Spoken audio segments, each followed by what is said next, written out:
itu mempertanyakan kepada pencipta lagu supaya dia mendapatkan royalti dari hasil penjualan kaset ataupun CD-VCD tersebut. Nah, itu baru kena.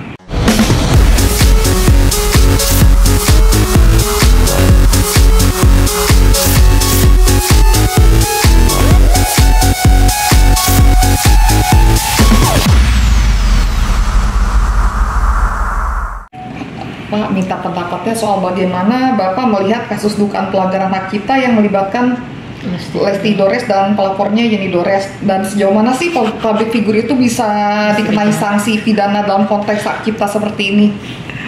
Baik, terima kasih. Assalamualaikum warahmatullahi wabarakatuh. Selamat sore dan salam sejahtera untuk kita semua. Jadi begini ya, ini mungkin sudah untuk kesekian kalinya saya menyampaikan ulasan dan pendapat untuk mendapatkan edukasi kepada masyarakat. Yang pertama perlu saya sampaikan, yang namanya melanggar undang-undang hak cipta, saya kan sudah sampaikan bahwa seseorang itu mencoba merilis, kemudian mengcopy apa asli daripada si pencipta tersebut, kemudian dikumandangkan kepada orang lain dan mengaku sebagai penciptanya. Ini baru dinyatakan dia sebagai melanggar undang-undang hak cipta. Itu yang pertama. Yang kedua, kemudian dikomersilkan, contoh melalui kaset, CD, VCD, ya. Itu juga kalau dinyanyikan itu kan berarti kan untuk memperoleh keuntungan dari hasilnya. Nah, seharusnya daripada studio rekaman itu siapakah produsernya itu mempertanyakan kepada pencipta lagu supaya dia mendapatkan royalti dari hasil penjualan kaset ataupun CD-VCD tersebut. Nah, itu baru kena. Nah, namun kalau seandainya ini lagu dikumandangkan, kemudian yang bersangkutan mendapatkan keuntungan karena dia menyanyikan lagu itu, apa hubungannya? Kan gitu. Dia kan tidak merasa bahwa ini ciptaan daripada saya, tapi saya menyanyikan lagu yang memang ada dan sudah terpublikasi dan sudah diketahui oleh publik. Contoh saya aja deh. Nah, ngapain si Lesti saya aja? Saya setiap saat itu kadang-kadang menyanyikan seperti lagu yang terdalam, luka di sini, saya senang lagunya. Di mana-mana saya selalu lakukan itu, mendapatkan aplaus. Kadang-kadang saya disawer pada saat acara, turnamen dan sebagainya. Apakah saya harus membayar royalti? Itu sebagai contoh saja. Nah, Lesti sudah seperti itu. Walaupun dalam bertahun-tahun, dari mulai 2018, dia senang dengan lagu dan disenengin orang. Kebetulan suara si Lesti bagus, orang demen dengernya. Apakah itu menyalahi ketentuan hukum? Ini tolong kita beda-bedakan juga ya, untuk memposisikan seseorang telah melanggar hak cipta tersebut. Lah nanti kalau begitu terus, ya sudah, nggak usah dinyanyikan orang lagi, tulis aja di situ bahwa lagu ini saya ciptakan, saya rilis sendiri, ritmenya begini, untuk tidak dipublikasikan, dinyanyikan orang lain, biar jelas. Tapi namanya lagu ciptanya siapapun bisa menyanyikannya, mau di panggung kek, mau melalui YouTube kek dan lain sebagainya, itu gak ada masalah. Itu yang kedua. Yang ketiga, saya monitor juga bahwa dia tuh katanya melalui stasiun TV ya, TV. Nah, menurut hemat saya kalau begini komposisinya, ini laporan ini salah objek. Salah objek. Kenapa nggak stasiun TV-nya aja tanyakan tuh? Tapi kalau ditanyakan stasiun TV yang memandangkan itu, lah contohnya saja idolnya, dia kan memandangkan juga, ditonton orang banyak, dikomersilkan dan menghasilkan keuntungan stasiun TV-nya. Nah, itu apakah itu melanggar undang-undang hak cipta? Tolong kita betul-betul bisa mencermati, jangan gara-gara ada fee, ada nilai uangnya, karena tidak mendapatkan bagian, langsung dilakatkan melanggar undang-undang hak cipta, yang nggak boleh. Nanti percaya dengan saya, kalau kayak gini nanti pencipta lagu ini, nanti lagu-lagu yang diciptakan itu tidak akan mau dinyanyikan orang lain, atau kasarannya akan diboikot dan karena kamu sudah menyudutkan seseorang, padahal kamu harus bangga apabila ciptaan itu disenangi oleh orang banyak, dikumandangkan oleh orang lain. Saya yakin karena suara Lesti itu bagus, orang senang, demen.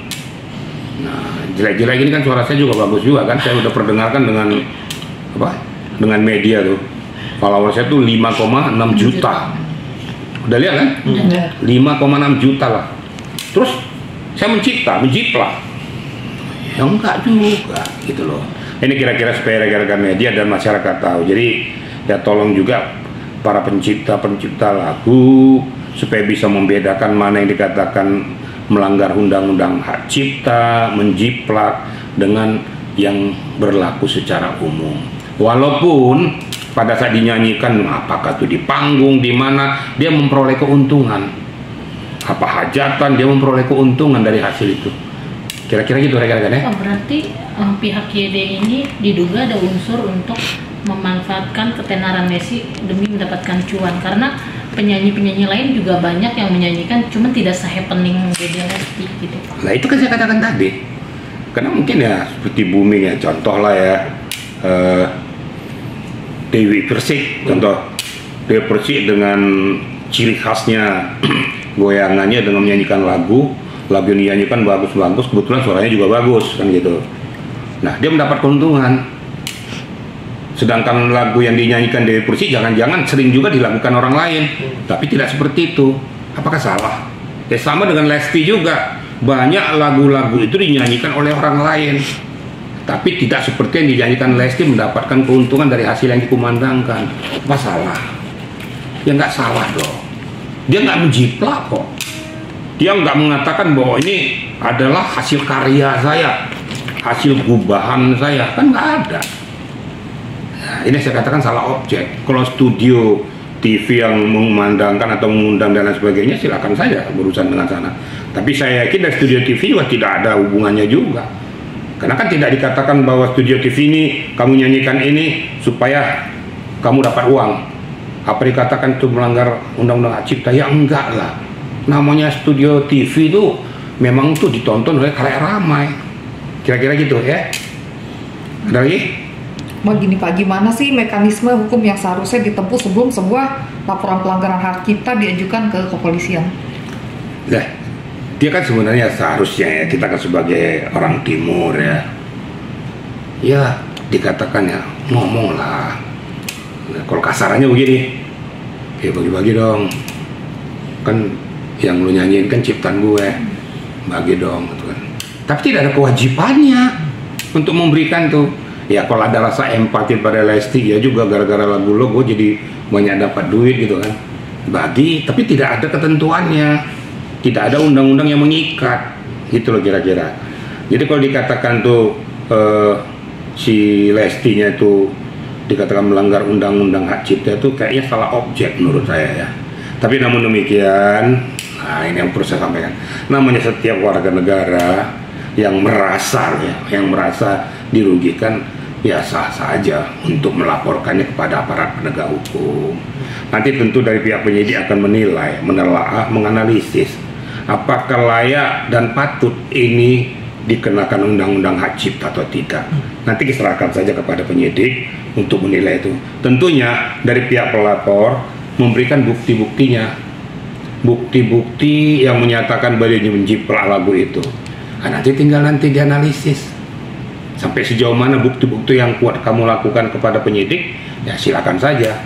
Tapi kalau feeling saya gitu loh, karena saya ikuti juga perkembangannya, ya saya tidak mendahului hukum, ya kayaknya tipis lah ya. Nah, bagi saya pribadi ya sudahlah, kita sebagai warga negara, insan hamba Tuhan, kalau memang kita punya karya itu bisa mendapatkan berkah bagi orang lain, kenapa sih kan gitu. Saya tidak bisa memberikan orang kepada seorang, tetapi dengan karya saya itu bisa dimanfaatkan orang untuk menimba kehidupannya. Ya, berkah buat kita, mal buat kita juga. Jangan kita polisikan gitu loh. Ayolah, kita katanya umat yang beriman. Kenapa sih sampai sejauh itu? Kira-kira gitu ya rekan-rekan ya. Tapi bisa nggak sih Pak dilaporkan balik oleh Dede Lesti si YD ini? Ya bisa saja, ya bisa saja, ya.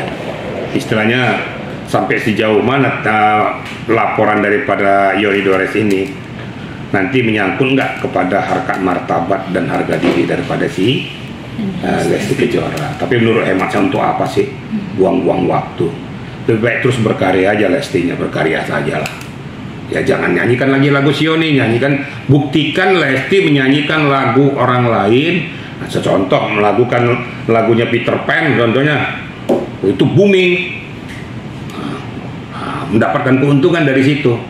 Nanti biar sebagai pembanding, lah gue nyanyikan karena suara gue bagus kok. Seperti yang saya katakan tadi, saya menyanyikan lagunya Peter Pan itu, lagu The Bee Gees, bayangin aja nggak tanggung-tanggung loh. Kalau saya komersilkan tuh berapa duit gua? Kayak follower saya tuh sampai 5,6 juta. Lihat sendiri kan. Kenapa? Hanya jelek-jelek karena suara gue bagus kan gitu. Ya jelek-jelek karena suaranya Lesti juga bagus. Gitu lah kira-kira gitu.